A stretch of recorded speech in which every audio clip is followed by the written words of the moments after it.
Les ofrecemos a continuación la conferencia titulada Rezar con la Palabra de Dios, ¿por qué y cómo?, a cargo de Estanislao Martín Rincón.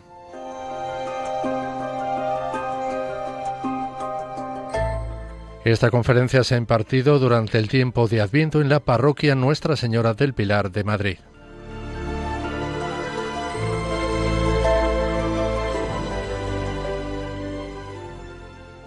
Haré una pequeña introducción y luego trataré de decir algo sobre las dos preguntas que dan título a la charla. ¿Por qué rezar con la palabra de Dios y cómo rezar con la palabra de Dios? Empiezo con la introducción y lo primero que tengo que decir es que yo no soy ningún experto en Sagrada Escritura, ni en Sagrada Escritura ni en nada. Pero ocurre que para rezar con la palabra de Dios no hace falta ser ningún entendido. No es que sobren los conocimientos, porque cuantos más se tengan, mejor. Eso siempre, ¿no? En todos los casos, en cualquier materia. Pero la palabra de Dios no está hecha para los entendidos. Luego leeré una cita del Papa Francisco donde lo dice con mucha claridad. ¿Qué se necesita para rezar con la palabra de Dios? Yo no sabría decirlo. Yo sí he apuntado tres cosas.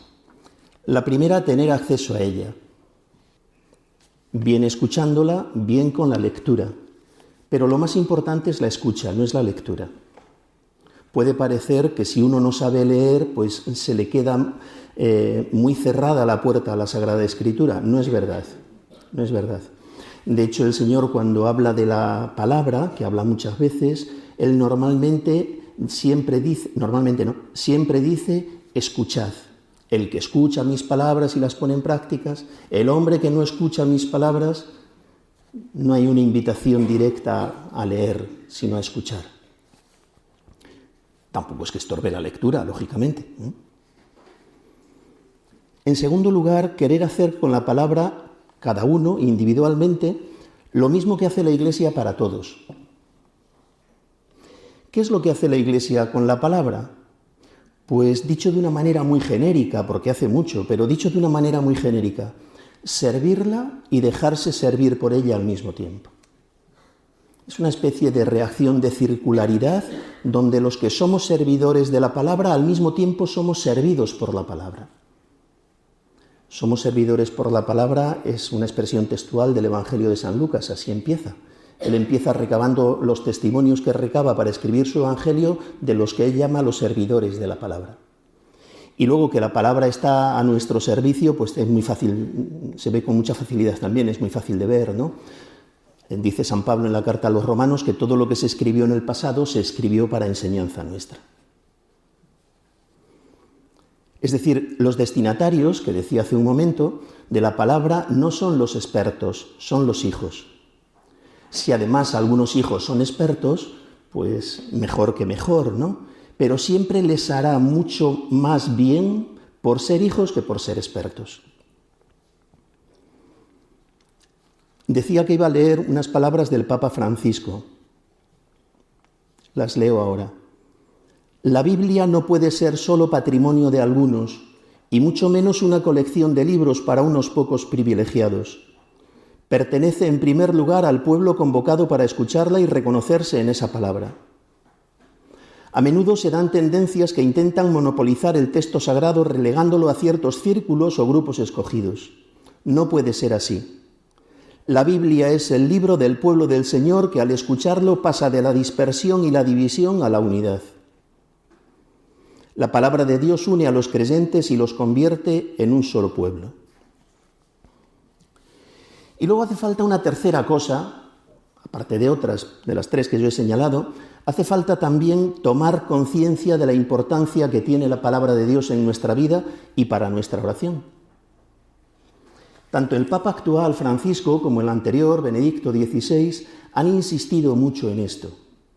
El Papa anterior, en un documento que quien no lo conozca estaría bien, es bueno que sepa que está ahí para poder leerlo y reflexionar, porque es un documento profundo, es una exhortación que apareció después de un sínodo de obispos dedicado a la palabra. El sínodo de obispos fue en 2008, pues en 2010 Benedicto XVI publicaba el día 30 de septiembre, que es el día de San Jerónimo, que es el gran padre de la palabra, de los padres antiguos, publicaba una exhortación apostólica fruto de ese sínodo titulada Verbum Domini, la palabra del Señor, ¿no? Muy interesante, muy profunda, pues como los textos del Papa Benedicto, ¿no? Y el Papa actual, el Papa Francisco, en el mismo día 30 de septiembre, en la misma fecha, pero de este año, 2 meses y medio más o menos, acaba de publicar otro documento mucho más corto, instituyendo el Domingo de la Palabra del Señor, que será por primera vez el día, creo que es 26 de enero, tercer domingo del tiempo ordinario. Porque si este documento es más corto, ¿no? En el tamaño de letra y en el formato con que yo lo tengo en el ordenador, uno me ocupa 54 folios, el de Benedicto XVI, el del Papa Francisco 6. Es decir, es mucho más corto y es mucho más fácil de leer porque además va dedicado sobre todo a instituirlo. Pero dice cosas muy interesantes, muy interesantes. Entonces, tomar conciencia, los dos papas últimos nos lo están diciendo, tomar conciencia de la importancia que tiene la palabra de Dios. Qué importante es. El documento de Benedicto XVI, hay una palabra que la repite 11 veces, y es la palabra familiaridad. El Papa Francisco la repite 4 veces. 4 veces en 6 folios es una media superior a 11 veces en 50 y tantos. Familiaridad. La familiaridad no es que yo de vez en cuando veo a una persona y hablo con él. Familiaridad quiere decir trato con mucha confianza, con mucha cercanía, con mucha asiduidad.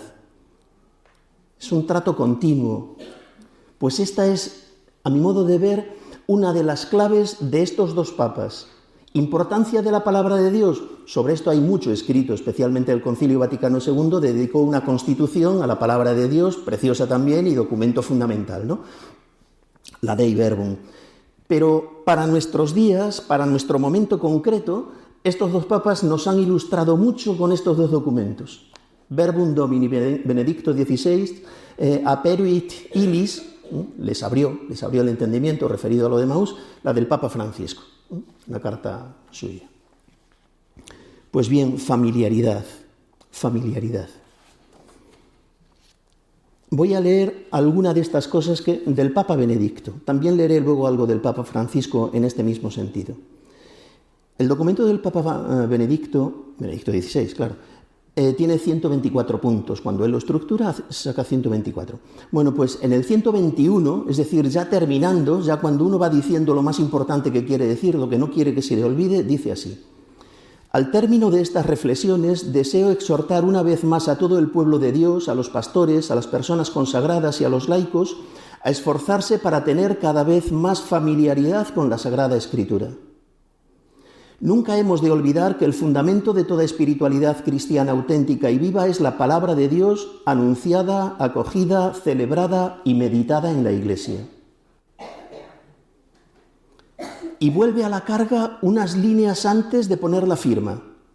Recuerdo a todos los cristianos que nuestra relación personal y comunitaria con Dios depende del aumento de nuestra familiaridad con la palabra divina. Hasta aquí la introducción de la que hablaba. Vamos ahora con la primera de las dos preguntas que dan título a la charla. ¿Por qué rezar con la palabra de Dios? Pues tampoco sabría yo decir cuáles son los motivos, ni tampoco estructurarlos, ni jerarquizarlos, pero cuando he preparado estos apuntes he señalado 6 que no puedo explicar. Me detendré solamente en los 2 primeros, aunque ahora voy a leer de corrido todos. Primera razón.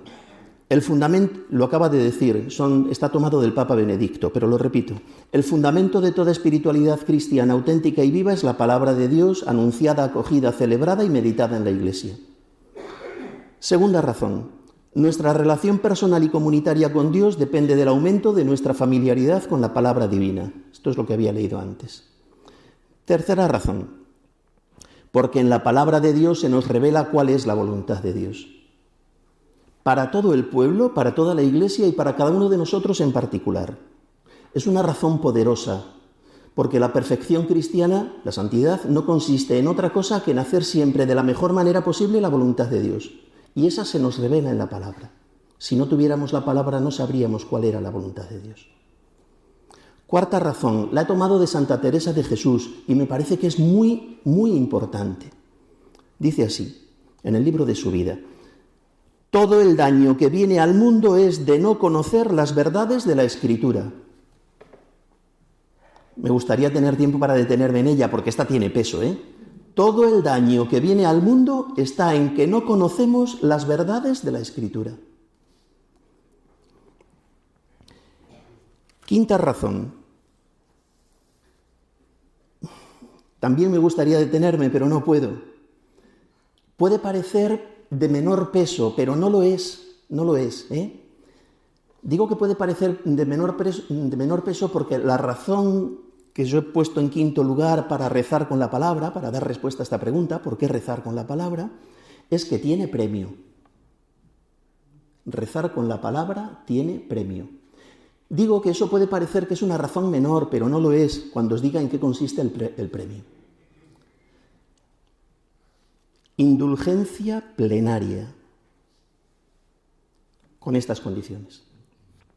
Dice el documento oficial de la Iglesia sobre las indulgencias, el Inquiridium Indulgentiarum, leo textualmente: se concede indulgencia parcial, no plenaria, parcial, al fiel cristiano que lea la Sagrada Escritura con la veneración debida a la palabra divina y a manera de lectura espiritual.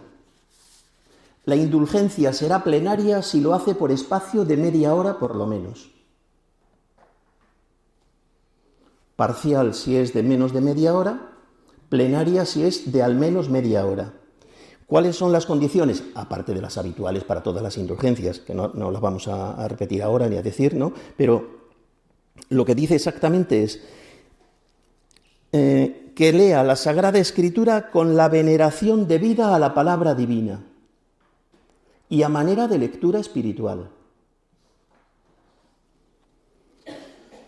Digo que me gustaría tener más tiempo porque este es un tema que a veces se nos olvida un poco el peso y el valor que tiene, el tema de las indulgencias.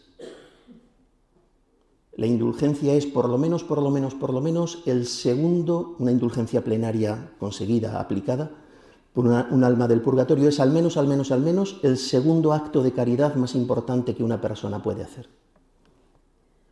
El primero es salvarle a uno del infierno, el segundo es sacarle del purgatorio. Sacar a un alma del purgatorio es cumplir, entre otras cosas, esa obra de misericordia que dice: estuve en la cárcel y vinisteis a visitarme. Tiene su peso. Por eso digo que parece que esto de decir que tiene premio, bueno, pues un caramelito. No es un caramelito. Ahí hay dos actos de caridad muy importantes: indulgencia plenaria o indulgencia parcial, según se corresponda con lo que dice la Iglesia, con todo el valor y el peso que eso tiene. Pero digo más, no lo digo yo, lo dice la Iglesia, no solo rezar, basta con asistir a la predicación de la palabra de Dios y escucharla devotamente. En este caso solo es parcial. Texto del Enquiridium: se concede indulgencia parcial al fiel cristiano que asista atenta y devotamente a la predicación sagrada de la palabra de Dios. Quizá los pormenores de todo esto los tendría que explicar alguien que lo supiera mejor que yo. Yo lo que sí he hecho ha sido tomar el texto y transcribir. Me parece que tiene su peso. Es esta razón. Pues esta reside en la virtud de la obediencia. ¿Por qué tenemos que rezar con la palabra de Dios y darle la importancia que se nos pide? Pues porque lo ha dicho el Papa. No hacen falta más razones, punto. Podríamos haber empezado por aquí. Claro. Lo ha dicho el Papa en línea con lo que han dicho todos los papas, insistiendo en lo que ha dicho el Papa anterior, punto. Lo ha dicho el vicario de Cristo. Nos lo acaba de decir. Ha instituido un domingo para la palabra de Dios. ¿A alguien se le hace poco? Bien, explico un poquito estas dos primeras razones que he dicho. La primera, el fundamento de toda espiritualidad cristiana auténtica y viva es la palabra de Dios anunciada, acogida, celebrada y meditada en la Iglesia. El fundamento quiere decir la base en la cual construir toda la vida cristiana. Si le damos la vuelta a las palabras de Benedicto XVI y las ponemos en negativo, la enseñanza sería esta, aunque aquí hay una trampa lógica que estudian los lógicos, pero no es demasiado grande, ¿eh? Hay mucha verdad, me quedo con la verdad que tiene. Si le damos la vuelta, habría que decir que cuando la palabra de Dios no es anunciada, no es acogida, no es celebrada y no es meditada en la Iglesia, toda espiritualidad cristiana auténtica y viva se queda sin fundamento. Me parece que se entiende mejor así. ¿Qué pasa si no hay fundamento? Que no podremos construir nada, absolutamente nada, que se mantenga y perdure. ¿No? Jesucristo nos enseña, entre sus muchas comparaciones y parábolas y demás, que cada uno de nosotros somos una casa, que si está bien cimentada, construida sobre roca, aguantará cualquier embate que amenace con echarla abajo. El que escucha estas palabras mías y las pone en práctica se parece a aquel hombre prudente que edificó su casa sobre roca. Cayó la lluvia, se desbordaron los ríos, soplaron los vientos y descargaron contra la casa, pero no se hundió porque estaba cimentada sobre roca. El que escucha estas palabras mías y no las pone en práctica se parece a aquel hombre necio que edificó su casa sobre arena. Cayó la lluvia, se desbordaron los ríos, soplaron los vientos y rompieron contra la casa y se derrumbó. Y su ruina fue grande. Esto, si se piensa a nivel individual, pero la Iglesia en su conjunto también es comparada con una edificación, una gran construcción que se va levantando hasta que lleguemos todos a la unidad en la fe y en el conocimiento del Hijo de Dios, al hombre perfecto, a la medida de Cristo en su plenitud. Es una cita de la carta a los Efesios que muchos conoceréis, quizá todos. Segunda razón del Papa Benedicto XVI. Nuestra relación personal y comunitaria con Dios depende del aumento de nuestra familiaridad con la palabra divina. Aquí me quiero detener un poquito más. La relación del hombre con Dios es lo que llamamos religión, o si se prefiere, religiosidad. Y es una de las notas propias y exclusivas del ser humano. Dice el Catecismo de la Iglesia Católica que el hombre es un ser religioso por naturaleza. Y además tiene vocación de ser religioso. El hombre es por naturaleza y por vocación un ser religioso. Son las palabras exactas, textuales, ¿no? Lo dice el Catecismo de la Iglesia y lo dicen todos los antropólogos sensatos. Todos, ¿no? Los hechos propios de eso que llamamos religión nos salen solos, nos brotan. O sea, igual que un chico varón que empieza a crecer y a eso de los 13, 14 años, 15, en la adolescencia, empieza a salir barba y bigote. Sale solo, no hay que hacer nada, porque está dentro. La religiosidad, la religión, es algo que tiene el ser humano dentro, pues porque lo tiene dentro. No lo veréis en ningún animal, pero en el hombre sí. No se conoce ninguna cultura que no haya tenido su religión, ninguna. Eso no existe, no ha existido. El ateísmo es un fenómeno bastante moderno, si hablamos de la historia de la humanidad. Bien, no quiero desviarme. ¿Cuáles son los hechos fundamentales de eso que llamamos religión? 4. La adoración, el sacrificio, la fiesta, la oración. Estas 4 cosas salen solas. Ahora, por sí mismas, salen muy mal, porque lo que sale es adorar, ofrecer sacrificios, festejar y orar como nos parece, como nos gusta, como nos satisface, como nos impulsan nuestros intereses, bien, 1000 circunstancias. ¿Dios quiere ser adorado? Sí. ¿Quiere que se le ofrezcan sacrificios? Sí. ¿Quiere que se le rece? Sí. Todo esto lo sabemos. Por ejemplo, lo de la adoración, ¿no? Jesucristo nos dijo cómo quiere ser adorado Dios, en espíritu y en verdad, porque el Padre, dice, desea que lo adoren así. Es decir, es una afirmación expresa de que Dios Padre quiere ser adorado así, en espíritu y en verdad. ¿En qué consiste adorar en espíritu y en verdad? Pues nosotros no lo sabemos, no nos sale. Hay que preguntárselo a la Iglesia. Cuando no sepamos algo relacionado con Dios, algo relativo a la religión, cuando no lo sepamos, hay que preguntárselo a la Iglesia, porque la Iglesia sí que lo sabe. La Iglesia es la esposa de Jesucristo y conoce todos los gustos y muy bien del esposo. Lo sabe perfectamente. Pues bien, cuando a la Iglesia se le pregunta cómo tenemos que rezar a Dios, cómo tiene que ser, os recuerdo, estamos hablando de esas palabras del Papa Benedicto XVI, nuestra relación personal y comunitaria con Dios a través de la palabra. ¿Cómo tiene que rezar? ¿Cómo tenemos que rezar para complacerle a Él? ¿Cómo le gusta a Dios que le recemos? Si se lo preguntamos a la Iglesia responde con la Sagrada Liturgia. Dios quiere que se le rece así. Responde algo más. Vamos por partes. Vayamos a la palabra. Dios quiere que los hombres le recemos, que le alabemos, que le demos gracias, que le pidamos perdón, que le pidamos por nuestras necesidades, por las de los nuestros, etc. Por supuesto que sí. Pero nosotros no sabemos pedir como conviene, ni sabemos dar gracias como es debido. Uno de los capítulos de la predicación de Jesucristo es la corrección de los errores en la oración.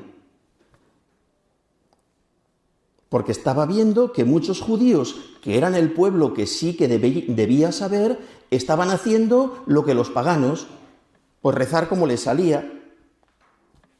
También los paganos rezaban, claro, rezan. Pero cuando al hombre se le deja que él solo saque esa religiosidad, sale paganismo. No sale lo que Dios quiere. Jesucristo corrigió errores. No explico ninguno, pero sí que voy a señalarlo solamente. Por ejemplo, la falta de gratitud. ¿No han quedado limpios los 10? ¿Los otros 9 dónde están? ¿No ha habido quien volviera a dar gloria a Dios más que este extranjero? Otro error que corrige es el engaño. Cuidado con los escribas. Devoran los bienes de las viudas y aparentan hacer largas oraciones. La ostentación y la hipocresía. Cuando oréis, no seáis como los hipócritas a quienes les gusta orar de pie en las sinagogas y en las esquinas de las plazas para que los vean los hombres. En cambio yo os digo lo de entrar en tu cuarto, etc. ¿no? La palabrería, otro error que corrige. Cuando recéis no uséis muchas palabras como los gentiles que se imaginan que por hablar mucho les harán caso. La presunción. El fariseo, de la parábola del fariseo y el publicano. Oh Dios, te doy gracias porque no soy como los demás hombres. Vaya tarjeta de presentación. La incredulidad. Si tuvierais fe como un grano de mostaza, todo cuanto pidáis en la oración, creed que os lo han concedido, lo obtendréis.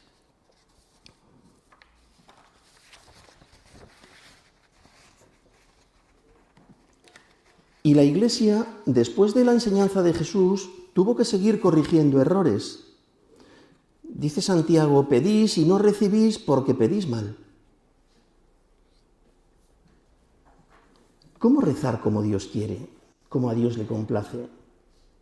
Solo puede responderlo la Iglesia. He citado antes a San Pablo en la carta a los Romanos y he partido el versículo, le leo entero ahora. Nosotros no sabemos pedir como conviene, pero el Espíritu mismo intercede por nosotros con gemidos inefables. La garantía de que el Espíritu ora la tiene solamente la Iglesia. La garantía de que el Espíritu Santo es el que está inspirando la oración de un grupo de orantes, esa no la tenemos ninguno en particular. Cuidado con eso, es que el Espíritu Santo me ha inspirado. La garantía de que la oración que Dios quiere oír está inspirada por el propio Dios, por el Espíritu Santo, esa está en la Iglesia y solo en la Iglesia. Y luego, fuera de la Iglesia, el Espíritu Santo inspirará lo que quiera, a quien quiera, cuando quiera y como quiera, porque ya sabéis que es como el viento, que se oye su ruido, que no está sometido a control de nadie. No es que no actúe fuera, pero no tenemos garantía. La garantía la tenemos aquí. O sea, ¿yo puedo salir a la calle y encontrarme con don Raúl? Pues sí, me lo puedo encontrar, pero es muy probable que no me lo encuentre. Ahora, si quedo con él en un punto y a una hora concreta y respondemos los dos a nuestra palabra, tenemos la garantía de que nos encontramos. Pues eso es la Iglesia en este sentido. Es el lugar donde se nos garantiza la acción del Espíritu Santo para adorar a Dios como quiere ser adorado, para ofrecer sacrificios como quiere recibirlos, para rezar como Él quiere que se le rece. ¿Por qué tenemos que rezar con la palabra de Dios? Vamos ahondando un poquito. Bien, preguntémosle a la Iglesia. Preguntémosle a la Iglesia. Ella es madre y maestra, lo hemos oído muchas veces, lo hemos dicho. Me gusta añadir un adjetivo. Es madre y maestra sabia, sapientísima. No es que sea madre y maestra, porque madres y maestras hay muchas. Es madre y maestra sapientísima. Porque precisamente tiene la garantía de la asistencia del Espíritu Santo. Pues bien, vamos a preguntarle. Para rezar como la Iglesia, como miembros del pueblo de Dios, la Iglesia nos dice, ahí tenéis la liturgia, la Santa Misa, que es oración y sacrificio y acción de gracias y todo, ahí está compendiado todo. Bien. Y como prolongación de la Santa Misa, ahí tenéis el oficio divino y tenéis la liturgia de las horas. De esto no digo nada porque ya tuvimos una charla en la semana pasada sobre este asunto, ¿no? Para rezar solo tú personalmente, pues cualquiera de todas estas cosas, haciéndolas personalmente, y además algo que es muy importante, que es la lección divina. Y luego están todas las oraciones privadas que tú quieras hacer también. Unas aprobadas por la Iglesia, bendecidas y alentadas y fomentadas, el Santo Rosario, por ejemplo, oración privada, que la Iglesia tiene recomendadísima por todas partes, y tus oraciones particulares privadas, las tuyas. Pues bien, a donde quiero aterrizar es aquí. Todo esto que la Iglesia nos responde, todo es palabra de Dios, todo está basado en la palabra de Dios. Si quitáramos todo lo que hay de palabra de Dios en las oraciones de la Santa Misa, en el oficio divino, en la liturgia de las horas, nos quedaríamos, iba a decir con el esqueleto, nos quedaríamos sin esqueleto, nos quedaríamos sin nada. Los que tenéis la costumbre de la santa costumbre, ¿no?, de rezar las horas, pues si quitas todo lo que es palabra de Dios, ¿con qué te quedas? Con el himno y las preces. Todo lo demás es palabra de Dios.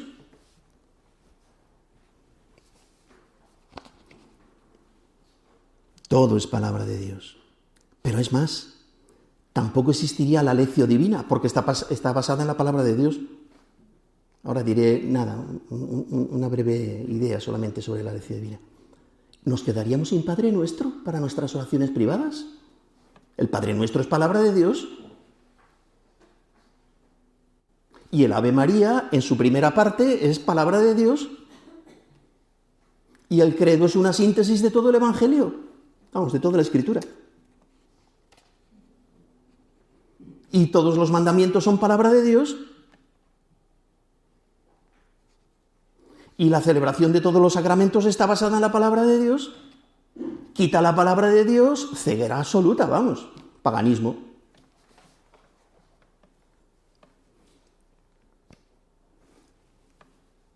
Se me ocurre como hipótesis, pero ahí lo dejo en el aire. ¿El aumento del paganismo no tendrá algo que ver con la carencia de la palabra de Dios?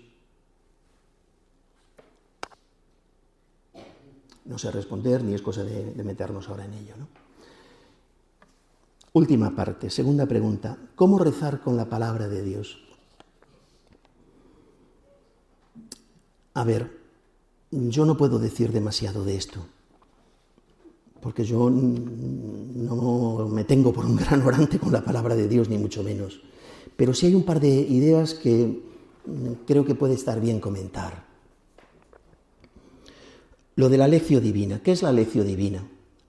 muchos lo conoceréis. Para quienes no lo conozcáis o tengáis una idea un poco difusa, lectio divina son unas palabras latinas que quiere decir lectura divina, lectura orante. Consiste en cogerse la palabra de Dios. Es un método pues, que la Iglesia ha utilizado desde sus orígenes y sigue utilizando y sigue estando recomendadísimo. Es un método de oración que consiste en coger un texto de la palabra de Dios, leerlo bien leído, despacio, subrayando, lo que sea, después meditarlo, después rezar con él, contemplarlo y sacar un propósito práctico. No puedo decir mucho más porque la lectio divina hay que explicarla haciendo lectio divina y tal vez haya oportunidad, me imagino, de poder hacerlo, ¿no? La segunda cosa que quiero decir, yo me he dado cuenta de algo que quiero compartir con vosotros, y es que la propia Sagrada Escritura nos ayuda mucho a entender la propia Escritura. ¿Por qué digo esto? Porque la palabra dice mucho de sí misma. A veces nos hacemos un poco de lío con esto de las interpretaciones y cómo interpretar y demás. La mayor y mejor interpretación de la palabra la hace la propia palabra. Empezando por Moisés y acabando por los profetas, les explicó todo lo que se refería a él en las Escrituras. Los discípulos de Emaús, ¿verdad? ¿Qué hace Jesucristo? Estar permanentemente acudiendo a la Escritura. Habéis oído que se dijo, pero yo os digo. Y como dice la Escritura, y bien decía de vosotros Isaías, y como está escrito, y para que se cumpla la Escritura. Y si vais viendo es permanentemente acudiendo a la Escritura, permanentemente. Digo Jesucristo porque es el ejemplo y es el modelo también en esto y en todo, claro. Pero el Nuevo Testamento, por ejemplo, está lleno. Hay algunos de los libros del Nuevo Testamento, por ejemplo, la carta a los Hebreos, que está cuajada de citas. Es una cita tras otra, una tras otra. San Pablo permanentemente, él que también dominaba las Escrituras, ¿no? Era doctor de la ley, permanentemente está acudiendo a la Escritura, permanentemente. Las cartas de San Pedro, permanentemente acudiendo a la Escritura, permanentemente.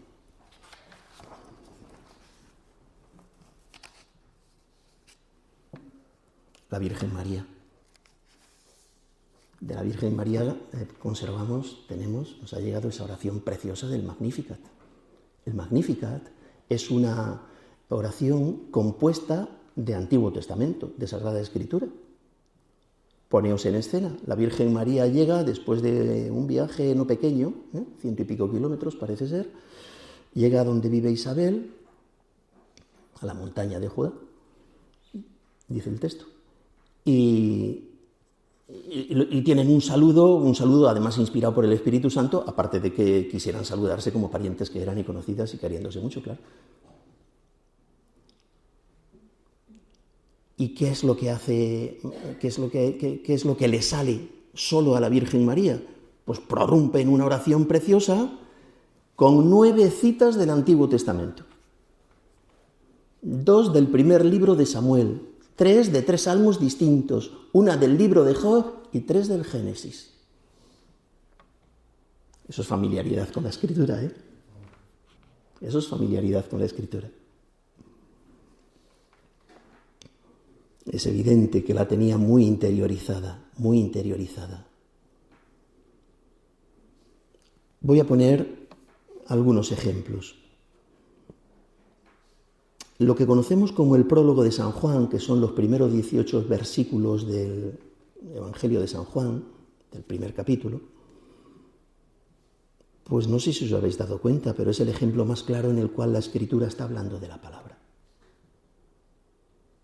En el principio existía la palabra, y la palabra estaba junto a Dios, y la palabra era Dios. En el principio la palabra estaba junto a Dios. Y lo que San Juan escribe es todo referido a la palabra hecha carne. Aquí habría que introducir una explicación entre la diferencia del verbo de Dios, la palabra, y las escrituras. Son lo mismo, pero no son lo mismo, claro. La persona del Hijo de Dios y los textos escritos que nos han llegado como palabra de Dios. Lo digo para no confundirnos, sin entrar en ello ahora, y además quizás yo tampoco pudiera decir demasiado, ¿no? En todo caso, sigue siendo verdad que el prólogo de San Juan es palabra de Dios que habla de la palabra de Dios. El segundo ejemplo que os quiero comentar a mí me parece muy valioso, muy valioso, muy valioso. Una de las tareas que individualmente tenemos cada uno es saber quiénes somos. No creáis que sabemos quiénes somos. Sí lo sabemos, pero no lo sabemos del todo, claro. De hecho, lo que tenemos prometido es que cuando acabemos nuestra vida en la tierra y pasemos al cielo tendremos un nombre nuevo, porque con este parece que no debemos ser demasiado reconocibles. No lo sé. Conocéis el pasaje de Jesús con Pedro. ¿Quién dice la gente que es el Hijo de Dios? Tú eres el Mesías enviado de Dios. Bendito tú, porque eso no te lo ha revelado la carne ni la sangre, etc., ¿no? Y ahora yo te digo, tú eres Pedro. Pedro no tenía ni idea de quién era hasta ese momento. Él no es que estuviera a oscuras totalmente. Él sabía que era Simón, el hijo de Juan, pescador, de Cafarnaún, en Galilea. Bien, ¿cómo no lo iba a saber? Sí, pero la identidad crecedera que tenemos cada uno y que tiene que llegar a plenitud cuando acabemos nuestra vida, esa se la da Jesucristo cuando Pedro reconoce quién es Jesucristo. Es decir, es en el contacto con la palabra de Dios viva cuando tú te enteras de quién eres. Esto me parece clave, me parece importantísimo. Es una pena, don Raúl, que no tengamos más tiempo, pero la idea merece mucho la pena. Dentro de muy poquito tiempo, ahora en Navidad, se nos leerá, ¿no? Se nos explicará probablemente en alguna homilía esa frase de San León Magno: reconoce, cristiano, tu dignidad, que quiere decir entérate de qué eres y quién eres.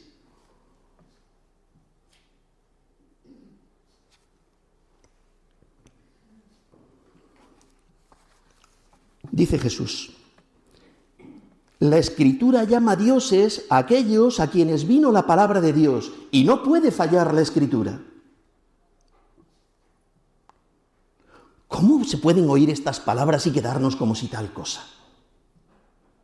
Está hablando Jesucristo y está diciendo que la Escritura llama dioses a aquellos a quienes ha venido la palabra, y no puede fallar la Escritura. Dice San Juan en ese prólogo, que me había traído la Biblia para leerlo, pero me parece que es un poco largo, es: a los que recibieron la palabra les dio el poder de ser hijos de Dios. Don Pedro ha explicado en esta casa muchísimas veces, muchos os acordaréis, que el hijo de un perro es un perro, el hijo de una vaca es una vaca, el hijo de un caballo es un caballo, pues el hijo de Dios es Dios. Es que es de una lógica sencillísima y aplastante. Claro. ¿Qué va a ser el hijo del Padre? Pues lo mismo que tenga, un ser con la misma naturaleza que el Padre. Es que se cae por su peso. Ahora cuando salgáis por ahí, veis a alguien paseando el perro, le decís: el padre de este es un caballo, ¿no? ¿Te has fumado algo? No, el padre es otro perro.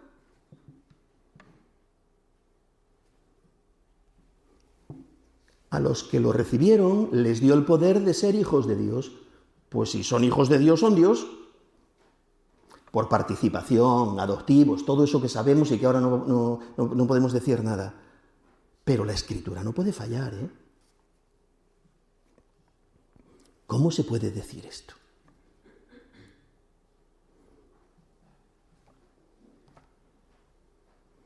Pues dice la Escritura, ahora somos hijos de Dios, dice San Juan.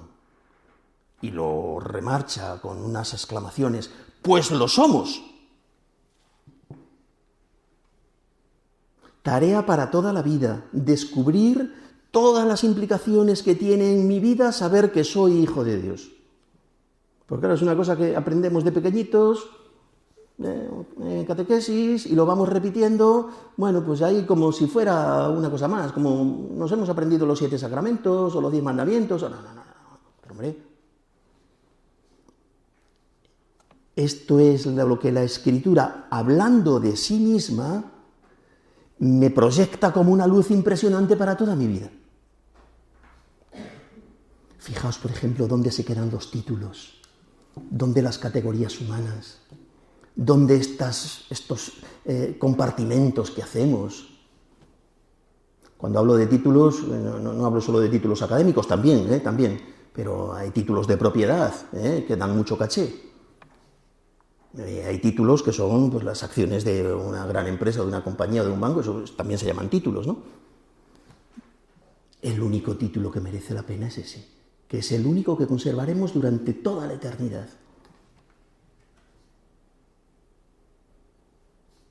No digo que no tengamos que esforzarnos por hacer las cosas bien porque nos tenemos que manejar en este mundo. Faltaría más, por supuesto que sí. Yo me he pasado la vida tratando de que los muchachos, las chicas en el último tramo de mi vida en el colegio de la compañía, progresaran cuanto más mejor y alcanzaran las mejores cotas posibles y exigiendo y ayudando y, en fin, todo lo que a mí me parecía que yo debía hacer como profesional de la educación.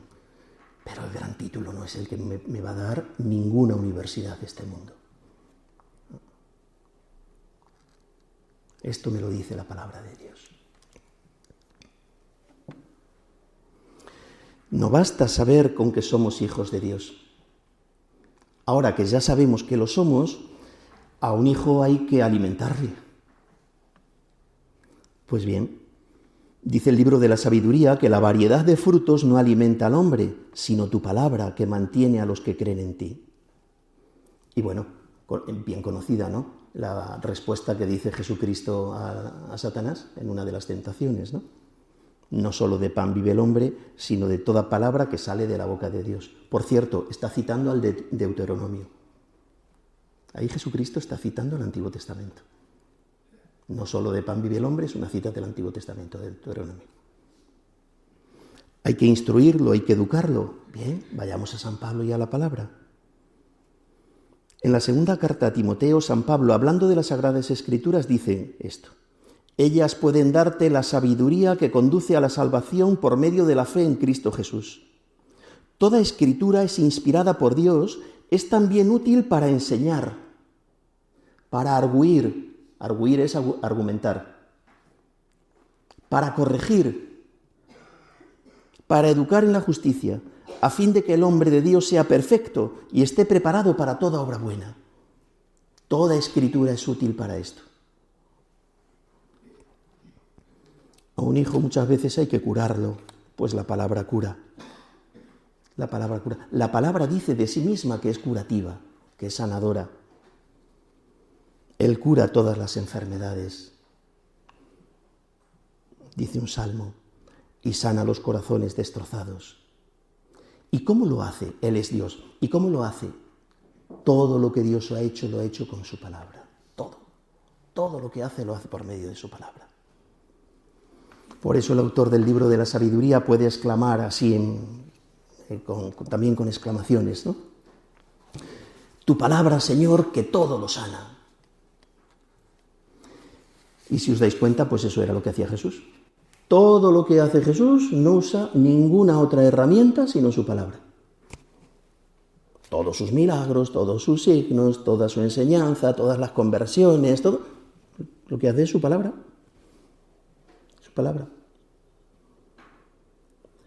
Bien, vamos terminando. Ahí. Vamos terminando, ¿no? Vamos a terminar. Hay algo más que me parece de un enorme calado. muy importante y además muy propio de este tiempo de Adviento en el que estamos, y es que mantiene viva la esperanza. ¿En qué podemos esperar los hombres de fe? Pues solo en la palabra de Dios, que nunca miente, dice de sí misma: yo velo para cumplir mi palabra, dice la Escritura, lo que diga lo cumpliré. En verdad os digo que antes pasará en el cielo y la tierra que deje de cumplirse hasta la última letra o tilde de la ley. Bien, creo que dada la hora, vamos a dejarlo aquí, porque como veis estamos ante un pozo inagotable, inagotable, inagotable. No quiero terminar de todas formas sin decir algo que sí que me parece importante. Ahora, ¿qué hacemos? Nos cogemos la Biblia y nos ponemos a leerla. Quien se entusiasma con la Biblia y empieza, que se suele empezar por el Génesis, pues si llega al capítulo 8 del Génesis es rabiando. La Iglesia es madre y maestra sapientísima y cada día nos da una dosis de la palabra.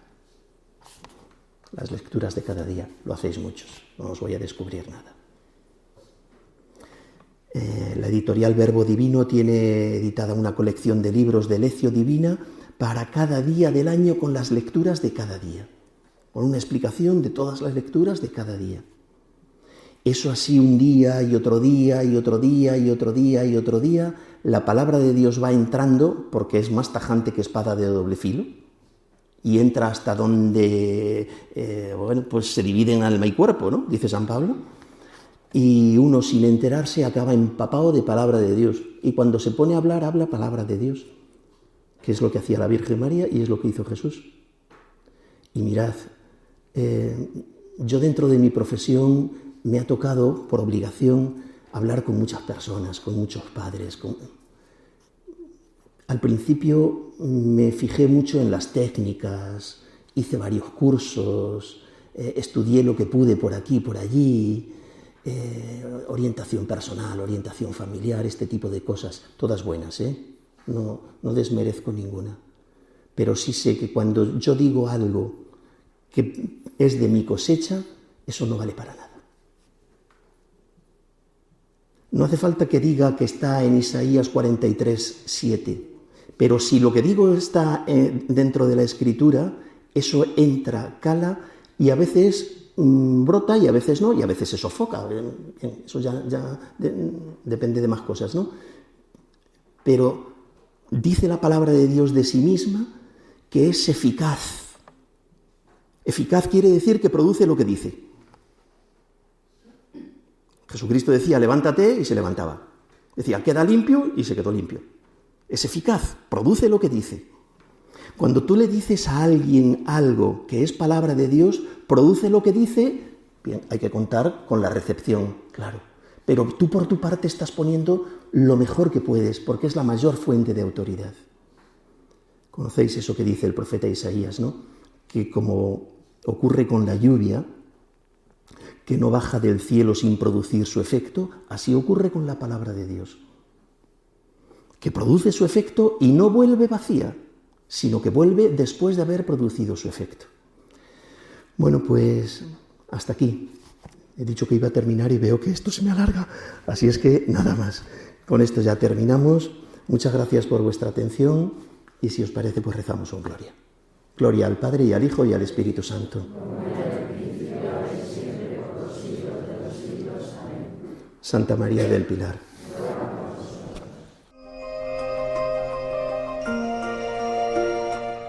Acaban de escuchar la conferencia titulada Rezar con la palabra de Dios, ¿por qué y cómo?, a cargo de Estanislao Martín Rincón.